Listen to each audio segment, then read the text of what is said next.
Hello friends, welcome back to Tairas kitchen. আজকে আমি ছোট চিংড়ি দিয়ে বাঁধাকপি চচ্চড়ি রেসিপি আপনাদের সঙ্গে শেয়ার করব। এই বাঁধাকপি চচ্চড়িটা ভাত, রুটি ইত্যাদির সঙ্গে বেশ ভালো লাগে। চলুন তাহলে রেসিপিটা দেখে নিই। রেসিপিটা বানানোর জন্য এখানে একটা মিডিয়াম সাইজের গোটা বাঁধাকপিকে এরকম সরু করে কেটে নিয়েছি আর ভালোভাবে ধুয়ে পরিষ্কার করে নিয়েছি। বাঁধাকপিতে দেওয়ার জন্য একটা বড় সাইজের আলুকে এরকম খোসা ছাড়িয়ে ডুমো করে কেটে নিয়েছি। আপনারা আপনাদের প্রয়োজন মতো আলু দিতে পারেন। এখানে নিয়েছি টমেটোটাকে এরকম ছোট করে কেটে নিয়েছি। আর নিয়েছি 100 গ্রাম ছোট চিংড়ি। আর এখানে দেখুন ডিমওয়ালা চিংড়ি, এটা পুকুরের চিংড়ি। সঙ্গে কিন্তু দু একটা বড় চিংড়ি আছে, আপনারা পুরোটাই বড় চিংড়ি দিয়েও করতে পারেন। এবার চিংড়িটাকে আমি ম্যারিনেট করে নেব, সেই জন্য এখানে দিয়ে দিচ্ছি স্বাদ মতো লবণ, সামান্য একটু হলুদ গুঁড়ো আর সামান্য একটু লঙ্কার গুঁড়ো। এবার ভালো করে এটাকে চিংড়িটাকে চামচ দিয়ে মাখিয়ে নিচ্ছি। এবার ওভেনে একটা ফ্রাইং প্যান বসে তাতে দিয়ে দিচ্ছি 2 টেবিল চামচ সরিষার তেল। তেলটা গরম হয়ে যেতে দিয়ে দিচ্ছি ম্যারিনেট করা চিংড়ি মাছ। এবার ভালোভাবে এটাকে একটু ভেজে নিচ্ছি। 3 থেকে 4 মিনিট সময় নিয়ে এটাকে ভেজে নেব। চিংড়ি খুব বেশি সময় ধরে ভাজার দরকার নেই, তাহলে চিংড়িটা শক্ত হয়ে যাবে। এবার চিংড়িটাকে উঠিয়ে নিচ্ছি, এটা ভাজা হয়ে গেছে। চিংড়িটাকে তুলে একটা বাটির মধ্যে নিয়ে নিচ্ছি।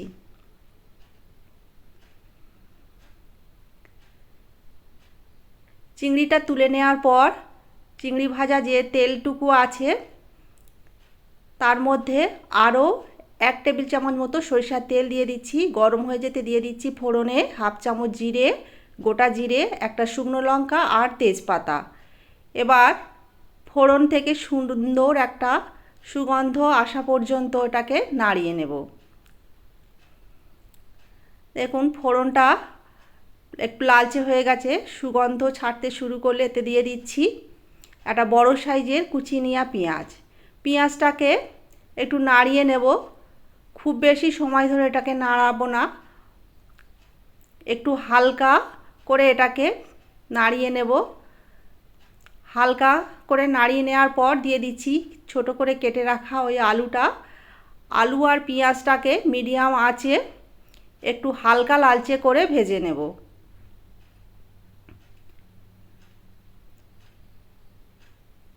কিছুক্ষণ ধরে নাড়িয়ে নেওয়ার পর দিয়ে দিচ্ছি এবার কাশ্মীরি লঙ্কার গুঁড়ো হাফ চামচ হলুদ গুঁড়ো আর হাফ চামচ শুকনো লাল লঙ্কার গুঁড়ো, হাফ চামচ লবণ দিচ্ছি, হাফ চামচ ধনিয়া গুঁড়ো।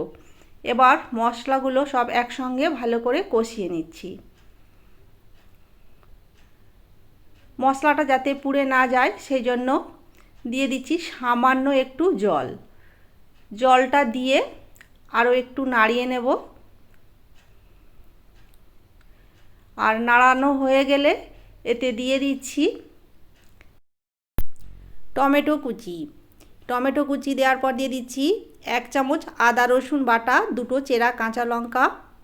এই রেসিপিতে আদা রসুনটা এরকম শেষে দিলে এর গন্ধটা খুবই ভালো থাকে বা ভালো পাওয়া যায়, সেই জন্য আমি আদা রসুনটা একটু দেরি করে দিলাম। দিয়ে একটু সামান্য জল দিয়ে খুব ভালোভাবে কষিয়ে নিচ্ছি। ততক্ষণই কষিয়ে নেব যতক্ষণ না পর্যন্ত এই মশলা থেকে ভালোভাবে তেল ছেড়ে আসছে। দেখুন কিছুক্ষণ কষিয়ে নেওয়ার পর সব কিছু থেকে তেল বেশ ভালোভাবেই ছেড়ে দিয়েছে।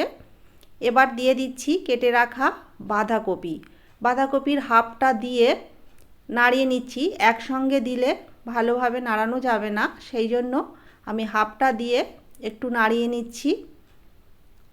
তারপরে নাড়াতে নাড়াতে বাঁধাকপিটা যখন একটু কমে যাবে তখন বাকি বাঁধাকপির কুচিগুলোও দিয়ে দিচ্ছি।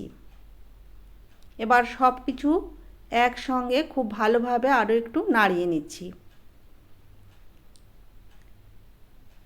দেখুন নাড়াতে নাড়াতে বাঁধাকপিটা অনেকটাই কমে গেছে। এবার ঢাকা দিয়ে 5 মিনিট মিডিয়াম আঁচে রান্না করে নেব। 5 মিনিট পর দেখুন বাঁধাকপিটা অনেকটাই কমে গেছে, বাঁধাকপি থেকে জল ছেড়ে দিয়েছে আর বাঁধাকপিটা অনেকটাই নরম হয়ে গেছে। এবার বাঁধাকপিটাকে খুব ভালোভাবে নাড়িয়ে নিচ্ছি। এতে দিয়ে দিচ্ছি লবণ, লবণটা একটু কম মনে হয়েছিল সেই জন্য দিলাম।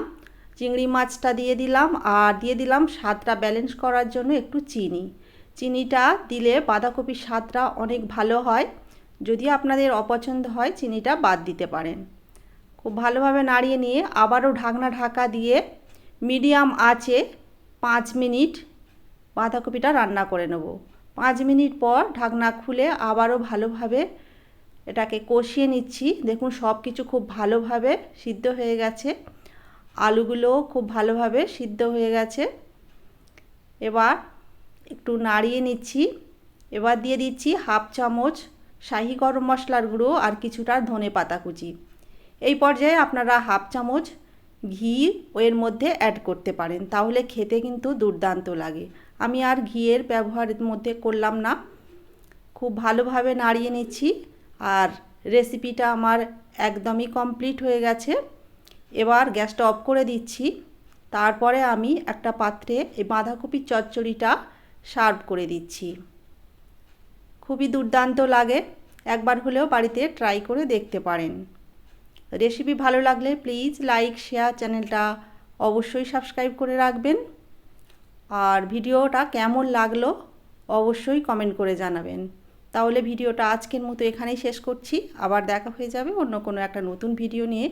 আপনারা ভালো থাকবেন, সুস্থ থাকবেন, সাবধানে থাকবেন।